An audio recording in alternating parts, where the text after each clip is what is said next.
আমি শেখ মোহাম্মদ সেলিম। আমি মালয়েশিয়া প্রবাসী ব্যবসায়ী। আমি 2008 সাল থেকে মালয়েশিয়াতে কর্মরত ছিলাম। আমি 2015 সালে লাস্টে দিয়ে বিবাহ করার উদ্দেশ্যে বাংলাদেশে যাই। নর্মালি আমার জীবনযাপন চলতেছিল। আমাদের গাড়ির বডির কাজ করাইতেছিলাম আমরা কাপাসিয়া ব্র্যাক ব্যাংকের পাশে বডি গ্যারেজে। তো আমি প্রতিদিনের মতো ওই দিনও বডি গ্যারেজের কাজ পর্যবেক্ষণ করার জন্য যাই। আনুমানিক বিকাল 4টা থেকে 5টার ওই সময়ে হঠাৎ করে আমার মোবাইলে কল আসে। আমি ফোনটা পকেট থেকে বের করি, দেখি যে কোনো নাম্বার নাই, কিছুই নাই, জাস্ট আমার মোবাইলে সাউন্ড বাজতেছে। তাৎক্ষণিক 5-6 জন 7 জন লোক আমার সামনে চলে আসে। ওনাদের হাতে একটা মনিটরের মতো ছিল। ওনারা আমাকে জিজ্ঞেস করে শেখ মোহাম্মদ সেলিম? আমি বলি জি। তখন আপনার 2 জন আমার 2 পাশে চলে আসে, আমাকে বলে একটু সামনে আসেন, কথা আছে। আমি সামনে যাই। আমার ভাইয়া জিজ্ঞেস করে যে কী সমস্যা? বলছে যে উনি একটা লোককে দেখাই দিবে, এই জন্য কথা বলবো, অসুবিধা নেই। তখন সামনে যাওয়ার পরে ওনাদের গাড়ি ছিল, আমি বুঝতে পারিনি যে এটা ওনাদের গাড়ি।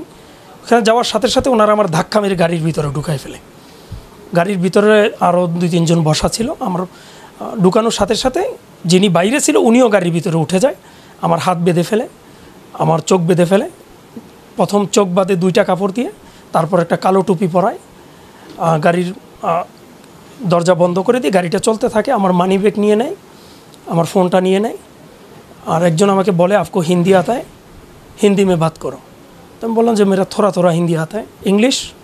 আমি বলছি যে থোড়া থোড়া ইংলিশ আতা হ্যায়। তারপরে বাংলাতে আমাকে জিজ্ঞেস করলো আপনার নাম। আমি বললাম শেখ মোহাম্মদ সেলিম। আপনি কী করেন? বলছে মালয়েশিয়া প্রবাসী, আর দেশে আমাদের গাড়ির ব্যবসা আছে, আমি নিজে ওয়েল্ডিংয়ের কাজ জানি। তারপর আপনার গাড়ি চলতে থাকে। আমি বললাম যে কি সমস্যা, কি? আমি হতভম্ব হয়ে গেছি, আমার নিঃশ্বাস বন্ধ হয়ে আসতেছিল। তারপর আমি ওনাদেরকে বললাম যে আমার নিঃশ্বাস বন্ধ হয়ে যাচ্ছে, আপনারা আমার নাকের কাপড়, মুখের কাপড়টা খুলে দেন। তো ওনারা একটু লুজ করে দিছে। আমি বললাম যে আমার বাড়ির সামনেই, আপনারা ওইখানে ব্রেক করেন। ওনারা ওইখানে আর ব্রেক করে না, গাড়ি চলতে থাকে। আমি রাজেন্দ্রপুর রেল ক্রসিংয়ে যাওয়ার পরে আমি বুঝতে পারি যে রাজেন্দ্রপুর বাজারে রেল ক্রসিংয়ে আমি আসি, যেহেতু ফিল করতে পারছি আমি। আর সেনাবাহিনী ক্যান্টনমেন্টের চেকপোস্টে গাড়িটা থামানো হয়। থামানোর পরে গ্লাস একটু নামিয়ে, সম্ভবত সামনে যিনি বসা ড্রাইভারের অপোজিটে, উনি কথা বলছে, পিছনে কথা বলেন, এতটুকু গ্লাসটা আবার লাগিয়ে দেওয়া হয়। তারপরে গাড়ি চলতে থাকে 4-5 মিনিট। সম্ভবত ন্যাশনাল পার্কের আশেপাশে জঙ্গলে কোথাও ব্রেক করে আমাকে ওই গাড়ি থেকে নামানো হয়, আরেকটা গাড়িতে আমাকে উঠানো হয়। তারপরে গাড়ি চলতে থাকে। তো আমি অনুমান করছি যে নৌবাহিনীর ক্যাম্প কর্মীতলা এর আশেপাশে কোথাও আমাকে নিয়ে গেছে, কারণ এই রাস্তাটা আমার খুবই পরিচিত। আমি ছোটো থেকে বড় হয়েছি, আমাদের গাড়ির ব্যবসা আছে, আমি রুটে গাড়িও চালাইছি। তো আমি ফিল করতে পারি যে আনুমানিক এই এরিয়াতে আমাকে আনছে। তারপর ওনারা যে কোনো একটা অফ রাস্তার মধ্যে ঢুকে যায়। সাইড রোডে একটা চেকপোস্টের মতো ছিল, আমি দেখি নাই, বাট আমি বুঝতে পারছি। গাড়িটা ব্রেক করে ড্রাইভার গ্লাস নামায়, কথা বলে, তেমন কোনো কথা আমি শুনি নাই, সম্ভবত স্যালুট দিছে বাকি। তারপর একটু উঁচা ফিল হয়। তারপর একটু সামনে যাওয়ার পর আর একটু উঁচা, মানে গাড়িটা উপরে নিচে এরকম একটা ফিল হয়। 10-15 মিনিট গাড়িটা স্লোলি চলে। আর গাড়ির মধ্যে আপনি উচ্চ স্বরে, সম্ভবত গুজরাটি বা ভারতের কোনো সঙ্গীত, হিন্দি না অন্য একটা সঙ্গীত বাজানো হয় খুব উচ্চ সাউন্ডে। তো গাড়িটা চলতে থাকে, এক জায়গায় ব্রেক করা হয়। ব্রেক করে আমাকে নামানো হয়, একটা কেচি গেটের শব্দ আমি ফিল করি। তারপর আমাকে সিঁড়ি দিয়ে নিচে নামানো হয়। নিচে নামানোর পরে অনেক দূর আমাকে হাঁটিয়ে একটা ঠান্ডা রুমের ভিতরে আমাকে বসিয়ে রাখা হয়। তারপর একজন লোক আসে, একজন বা কয়েকজন আমি দেখি নাই, যেহেতু চোখ বাঁধা। আমার মেডিকেল ইকুইপমেন্ট লাগিয়ে আমার ডান হাতে প্রেশার চেক করে। তারপর বলে আমাকে যে আপনার কোনো সমস্যা? আমি বলছি আমি নার্ভাস ফিল করতেছি, আমাকে কোথায় নিয়ে আসছেন? আর কোনো উত্তর দেয় নাই। উনি শুধু জাস্ট বলে যে অল ওকে। সম্ভবত ওনারা চলে যায়। তাৎক্ষণিক আপনার একটা মহিলার কণ্ঠ আসে, শেখ মোহাম্মদ সেলিম। আমি বললাম জি। আপনি কি করেন? বললাম যে আমি মালয়েশিয়া প্রবাসী ব্যবসায়ী, বাংলাদেশে আমাদের গাড়ির ব্যবসা আছে। তারপর আপনার পিতার নাম, সব কিছু আমার ডিটেলস জিজ্ঞেস করে। আর ওনারা কিছু এলাকার নাম বলে আমাকে জিজ্ঞেস করে যে আপনি পঞ্চগড় গেছেন? বললাম যে না। কোটোয়ালিপাড়া আপনি গেছেন? আমি বললাম যে না। বলছে যে কোটোয়ালিপাড়া আপনি বোমা পুঁতে রাখছিলেন শেখ হাসিনার জনসভায়। আমি বললাম আমি এই নামই শুনি নাই আমার জীবনে কখনো। তারপর আমার পরিবারে কেউ রাজনীতি করেনি, কয় ভাই বোন, আমার বয়স, আমার রিয়েল নাম কোনটা। বললো যে শেখ মোহাম্মদ সেলিম, এটা পারিবারিক দেওয়া নাম। বললো যে না, আপনার অন্য নাম আছে। তো আমাকে মারধর করে, তারপর এইখান থেকে আমাকে নিয়ে যায় ওই অবস্থায় একটা রুমের ভিতরে আমার নিয়ে চোখ খুলে দেয়। আমি দুইজন লোককে দেখতে পাই। একজনের নাম ছিল সম্ভবত শেখ নূর, উনি চট্টগ্রাম থেকে ওনাকে ধরে আনে, কক্সবাজার মরিচা বাজার সম্ভবত। আরেকজন ছিল সিঙ্গাপুর প্রবাসী, উনি ওনার নাম বলে নেই। এইখান থেকে তারপর একজন আসে, আইসা আমাকে খাতা কলম দিয়ে যায় আমার জীবন বৃত্তান্ত লেখার জন্যে। আমি লিখে দিই। তারপর আমার মোবাইল পাসওয়ার্ড নেয়, ইমেল আইডি চায়, ফেসবুকের আইডি চায়, আমি এগুলো দিই। তারপরে সম্ভবত সন্ধ্যাই হবে, আমাকে একটা এনার্জি প্লাস বিস্কিট দেওয়া হয়, একটা মাম ওয়াটারের পানি দেওয়া হয়, আর বাকি দুইজন যে ছিল তাদেরকে নর্মালি খাবার দেওয়া হয়। তারপর সম্ভবত দিন আর রাত্র তো তফাৎ বুঝতে পারি নাই, আমাকে জিজ্ঞাসাবাদের জন্য চোখটোক বেঁধে নিয়ে যাওয়া হয়। চোখটোক বেঁধে নিয়ে গিয়ে আমাকে পুনরায় জিজ্ঞাসাবাদ করে, সেম জিনিসপত্র। খুব মারধর করা হয়, প্রচণ্ড মারধর করার পরে আমাকে আরেকটা রুমে নিয়ে যাওয়া হয়। ওই রুমে আমি একজনকে দেখতে পাই, ওনার নাম ছিল লিটন, ওনার বাড়ি বাড্ডাতে। ওনাকে নাকি অনেক আগে বন্দি করে রাখছে। উনি অলিম্পিকে বাংলাদেশের হয়ে দুবাইতে যাওয়ার কথা ছিল। তারপর এখানে থাকি, এইখান থেকে পুনরায় আমাকে আবার জিজ্ঞাসাবাদের জন্য নিয়ে যাওয়া হয়। সেম আপনার খুব মারধর করা হয়, আমাকে ইলেকট্রিক শর্ট দেওয়া হয়, অনেক নির্যাতন নিপীড়ন করা হয়। তারপর আবার পুনরায় আমাকে ওইখান থেকে আরেকটা রুমে নিয়ে আসে। ওইখানে আপনার রাখার পরে পুনরায় আমাকে জিজ্ঞাসাবাদের জন্য নিয়ে যায়। একদিন আমাকে বাইরে নিয়ে যাওয়া হয়, মেঘনা ব্রিজের উপরে বালির বস্তা বাঁধা হয়। আমাকে এখানে অস্ত্র ধরে, তো বলে যে এখন আমাকে ফেলে দিবে। তো একজন বলতেছে স্যার কি শ্যুট করেই ফেলে দিব? তো বললো যে না, শ্যুট করার পরে ওনার পেটে ব্লেড দিয়ে পোজ দিয়ে দিন যেন লাশ বেশি না ওঠে। তারপর একটা কল আসে, ইয়েস স্যার, ওকে স্যার, ঠিক আছে স্যার। তখন ফোনটা রাখার সাথে সাথে আমাকে জিজ্ঞেস করে যে তোর নাকি কোনো আত্মীয় স্বজন প্রশাসনে নাই? তো আমি বললাম যে নাই, আমার ব্লাড কালেকশনের কেউ নাই। তখনই আমাকে প্রচণ্ড মারে, শুধু মুখের মধ্যে। আমার মনে হয়েছে 4-5 জন মিলে আমাকে গাড়ির মধ্যেই কিলাইছে। আমার এগুলো ফাটায় লাইছিল, রক্ত বের হয়েছে। ওইখান থেকে আমাকে নিয়ে আরেকটা রুমের মধ্যে রাখে। ওইখানে একটা ছেলে ছিল আপনার, তার নাম ছিল, প্রথম সে বলছিল শাহেং শাহ, পরবর্তীতে সে বলে বাড্ডা সোহেল, বংশালের সোহেল। সোহেল আমাকে খুব সান্ত্বনা দিত। সোহেল আমাকে জিজ্ঞেস করলো যে আপনি কী করেন? আমি বলছি মালয়েশিয়াতে রাজনীতিতে সম্পৃক্ত, আমার পরিবার বিএনপির রাজনীতির সাথে জড়িত অনেক আগে থেকে। আমার ভাই বিএনপির শ্রমিক দলের সিনিয়র যুগ্ম সম্পাদক, পারিবারিকভাবে আমরা বিএনপি করি। আর আমি তেমন একটা বাংলাদেশের রাজনীতিতে ইনভলভ না, আমি ছুটিতে আসছি বিয়ে করার জন্য। তো ডিটেল শোনার পরে সে বলল আপনাকে মারবে না, এখানে বিএনপির অনেক নেতাকে রাখা হয়েছে, ইলিয়াস আলীকেও রাখা হয়েছে, কাউকে মারে নাই, সবাইকে ছেড়ে দিবে, হয়তো বা আপনি একটু আগে মুক্তি পাইবেন, যেহেতু আপনি ওইটার সাথে জড়িত না, তেমনভাবে রাজনীতিতে অ্যাক্টিভ না, কান্না করার দরকার নাই, দোয়া করেন বের হয়ে যাবেন।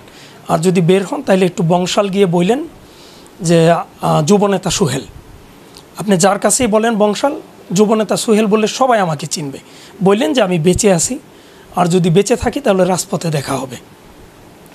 আর তারপরে আবার আমাকে পুনরায় জিজ্ঞাসাবাদের জন্য নেয়, আরেকটা রুমে নিয়ে যায়।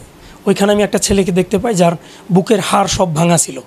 তাকে ইন্ডিয়াতে গ্রেফতার করা হয়, প্রচণ্ড মারে ইন্ডিয়াতে, পরে বাংলাদেশের কাছে হ্যান্ডওভার করা হয়। তার বাড়িটা কোন দিকে আমি জানি না, তারা 2 বন্ধু ট্যুরিস্টে গেছিলো, আমাকে বলল। একজনকে ইন্ডিয়াতে রেখে দেওয়া হয়, সে ইন্ডিয়ান প্রশাসনের সাথে কাজ করার জন্য সম্মতি প্রদান করে। আর এই যে ছেলেটা, সে বলছে আমি বাংলাদেশে চলে যাব।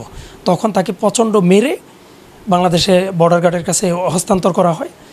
তার এইগুলো ইনফেকশন হয়ে গেছিলো বুকের মধ্যে, যেহেতু হাড় সবগুলো ভাঙা।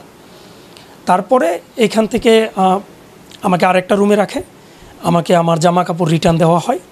জামা কাপড় আমার যে অবস্থায় আমাকে ওরা উঠাই নিছিল, ওইগুলো রিটার্ন দেওয়ার পরে আমি ভাবছি যে আমাকে ছেড়ে দিবে।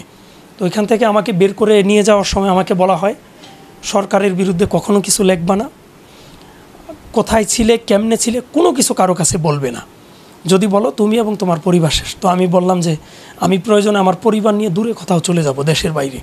তো বলছে যে তুমি দেশের বাইরে যাওয়ার চিন্তাও করবা না, তোমাকে আমরা নজরদারিতে রাখবো। তারপরে আমাকে বললো, একটা লকারের মতো সাউন্ড আমি পাইলাম, খুললো, বললো যে তোমার মোবাইল, তোমার মানি ব্যাগ, মালয়েশিয়ান লাইসেন্স সব কিছু আমরা এই যে ওনাদের কাছে হ্যান্ডওভার করতেছি, ওনারা তোমাকে নিয়ে যাবে। পরে 2-3 জন লোক আমাকে ওইখান থেকে সেম আপনার সিঁড়ি দিয়ে উপরে উঠায়, কলিপসেবল গেট খোলা হয়, কেচি গেট, আর একটা শাটারের শব্দ আমি পাই। পরে আমাকে একটা গাড়িতে উঠানো হয়। গাড়িতে উঠানোর পরে আমাকে গাড়িটা মোটামুটি 10-15 মিনিট চলার পরে সামনে যিনি বসা উনি বললো যে আমার চোখটা খুলে দেওয়ার জন্যে। তখন আমার হাত পিছনে বাঁধা, চোখ খুলে দিল। তখন উনি বলল যে আপনার মোবাইল, পাসপোর্ট এগুলো কিন্তু আমরা আনি নাই, আমাদেরকে দেওয়া হয় নাই। তো আমি বলছি স্যার আমার এগুলো প্রয়োজন নাই,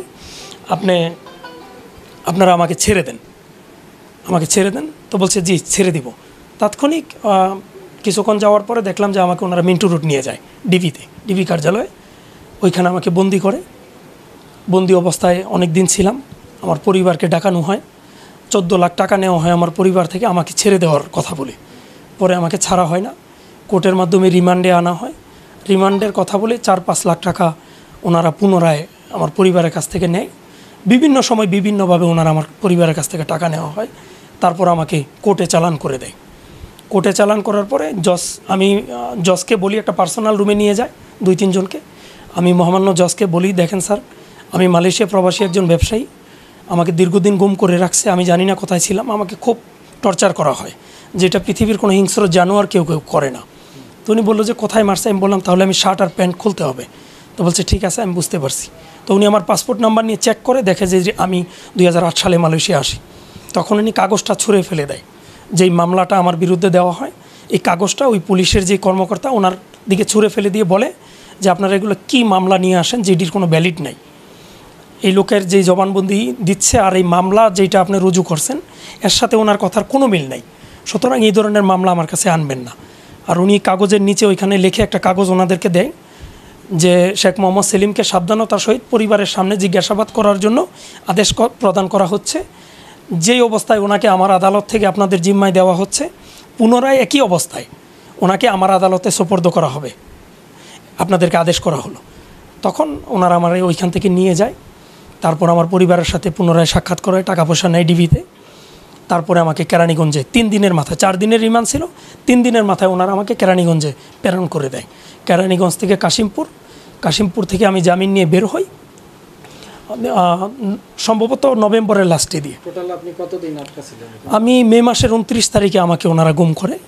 আমি নভেম্বরের লাস্টে গুম, আর ডিবিতে আমি প্রায় 2.5 থেকে 3 মাসের মতো ছিলাম মেবি, কারণ ওইখানে আপনার টাইমটা আসলে আমরা বুঝি নাই, দিন আর রাত। ডিবিতে বোঝা যায় তো কিছুটা, বাট আয়নাগর যেটা, ওটা তো আর আয়নাগর আগে জানতাম না, বাট ওইখানে দিন আর রাত্র বোঝা যাইতো না। আমার মনে হয়েছিল যে আমাকে মাটির নিচে রাখা হয়েছে, অন্ধকার। লাইটও ছিল, লাইট একটা উপরে ছিল, কোনো ফ্যান ছিল না, প্রচণ্ড গরম। আপনার দিনগুলো কেমন যেত? খুব ভয়াবহ অবস্থা, আমি দিন আর রাত বুঝতে পারতাম না। ক্ষুধা লাগছে, খাবার দেয় না, আবার এইমাত্র খাবার দিল, কিছুক্ষণ পরে আবার খাবার দিচ্ছে। টয়লেটে আপনার খুব নির্যাতন করতো। টয়লেটে প্রথম কয়েকজনের সাথে রাখছে, লাস্টে দিয়ে আপনার একলা রাখছে আমাকে। আর টয়লেটে খুব নির্যাতন করতো, 1 মিনিটের কম সময় দিত টয়লেটে, বাইরে দিয়ে লক করতো, ওনারা লাথি মেরে ভিতরে ঢুকে যাইতো। আমি যতটুকু প্রথম তো বুঝতে পারি নাই, আমি তো আসলে হতভম্ব হয়ে গেছি। পরবর্তীতে আমি বুঝতে পারি, আর নেত্র নিউজ একটা ইনকোয়ারি করে ইনভেস্টিগেশন করে বের করছিল, মালয়েশিয়াতে সেলিম নামে একজন লোক ছিল, যিনি গাজীপুরে বাসা বাড়া ছিলেন। তো ওই সেলিম কোটোয়ালি পাড়াতে সম্ভবত বোমা পুঁতে রাখছিল বা এরকম একটা মামলার আসামি ছিল। ওই সেলিমকে টার্গেট করে ওনারা আমাকে আয়নাগরে উঠিয়ে নিয়ে যায়। যখন তারা বুঝতে পারে যে এইটা সেই সেলিম না, আর আমি অরিজিনাল সেলিম, আর ওই লোকের নাম ছিল সম্ভবত ইকবাল হোসেন, যখন তারা বুঝতে পারে তখন আয়নাগর থেকে আমাকে বের করে দেয়। আর ওনারা যখন আমাকে ছেড়ে দেয় তখন বলছিল যে এইখানে ওয়ান ওয়ে রাস্তা, আপনার কপাল ভালো, আপনি বাইরে যেতে পারতেছেন, এইখানে যারা আসে কেউ রিটার্ন যায় না। না, আমার চোখ বাঁধা ছিল, যেভাবে আমাকে উঠায় আনছে ওইভাবে চোখ বেঁধে আমাকে মারতো। আর ওই যে রুমের ভিতরে বাড্ডা লিটনের সাথে দেখা হয়েছিল, সোহেলের সাথে আমার কথা হয়েছিল। সোহেল বলল বিএমপির আর অনেকে আছে, এম এ ইলিয়াস আলী সহ অনেকের কথা বলছি। আমি বাংলাদেশের আমি বের হওয়ার পরে ওনারা সুপ্রিম কোর্ট থেকে আমার জামিন ক্যান্সেল করা হয়। 6 মাসের জামিন ছিল, 1 মাসের মাথায় ওনারা আমার জামিন ক্যান্সেল করে আমাকে কোর্ট সারেন্ডার করার জন্য লেটার পাঠায় আমার বাড়িতে। তখন আমি পালিয়ে মালয়েশিয়া চলে আসি জীবন রক্ষায়। আর মালয়েশিয়া আসার পরে এম্বাসির লোকজন পরিচয় দিয়ে আমাকে বুকিট বিনতাং থেকে উঠিয়ে নেওয়ার চেষ্টা করে। তখন আমি ইউএনের আন্ডারে ইউএনকে জানাই, মালয়েশিয়া ইউএনকে, ওনারা আমাকে আশ্রয় প্রদান করে, পলিটিক্যাল আশ্রয় যেটা, রাজনৈতিক আশ্রয়। আমি এখন ওইভাবেই আছি, আমার পাসপোর্ট নাই। এইখানেও আওয়ামী লীগের নেতৃবৃন্দ আমাকে অনেক হুমকি দিয়েছে, বিশেষ করে রেজাউল নাকি আওয়ামী লীগের সভাপতি, যিনি উনি কাজাংয়ের আওয়ামী লীগের সভাপতি, বা বিভিন্ন সময় বিভিন্ন আওয়ামী লীগের পরিচয় দিয়ে আমাকে হুমকি দামকি, আমার বাড়িতে হুমকি দামকি, ডিজিএফআই গিয়ে আমার আম্মাকে গালাগালি করা, আমার বাইয়া বাড়িতে থাকতে পারে না যে বিএনপির সাথে জড়িত। অনেক হেনস্থার শিকার হয়েছি পারিবারিকভাবে, আমরা অর্থনৈতিকভাবে আমাদেরকে একেবারে রাস্তায় নামিয়ে দিয়েছে। আমি এটা সুষ্ঠু বিচার চাই, এবং যারা গুম আছে এখনও আয়নাগর থেকে অনেকে বের হয়ে আসছে, আপনারা জানেন। আমি চাই যারা ওইখানে গুম, শত শত মানুষের কান্নার শব্দ আমি শুনতে পেয়েছি। তো আমি চাই সমস্ত গুম যারা আছে সবাইকে যেন ছেড়ে দেওয়া হয়। আপনারা প্রতিবাদ করুন, সাংবাদিক, অনলাইন সোশ্যাল মিডিয়া যারাই আপনারা আছেন, আপনারা প্রতিবাদ তুলুন, আওয়াজ তুলুন। যেহেতু স্বৈরাচারী সরকার বিদায় নিছে, এখন যারা বন্দী আছে সবাইকে যেন পরিবারের কাছে ছেড়ে দেওয়া হয়। জোরালো দাবি আমি জানাই, এবং আপনাদেরকেও রিকোয়েস্ট করি আপনারা এই দাবিটা উঠান।